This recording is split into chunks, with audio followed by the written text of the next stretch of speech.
इस वक्त मैं इलाहाबाद में मौजूद हूँ। इलाहाबाद में बढ़ती हुई महंगाई की वजह से आम आदमी के लिए अब कपड़ों की ख़रीदारी करना भी मुश्किल हो चुका है। यहाँ पर जो पहले एक सूट 2000 रुपये का मिलता था, अब उसकी कीमत जो है 3000 रुपये कर दी गई है। यहाँ पर दुकानदार भी महंगाई का रोना रो रहे हैं, क्योंकि दिन ब दिन जो बढ़ती हुई महंगाई और टैक्स लग रहे हैं, इसकी वजह से इनके लिए ख़रीदारी करना भी इंतहाई मुश्किल हो चुका है। इसी वाले से बात करते हैं, यहाँ पर एक दुकानदार मौजूद है, मज़ीद उनसे बात करते हैं, उनका इस बारे में क्या कहना है। सुबह तो लगते शाम तक दुकान ते आईदा। अगो दुकाना के किराए बहुत ज़्यादा ने, किराए नहीं दिते जाते तो महंगाई बहुत ज़्यादा है, तो कस्टमर बिल्कुल भी नहीं है।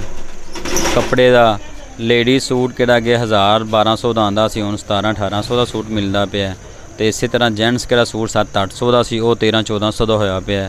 तो असी हुकूमत अगे रिक्वेस्ट करने भी साडे ते थोड़ा साडे मतलब सोचा जाए, महंगाई नूं कम किया जाए, किहड़े टैक्स लगे हुए टैक्स खत्म किए जावन, ताकि असी अच्छे तरीके नाल अपनी रोज़ी कमा सकीए।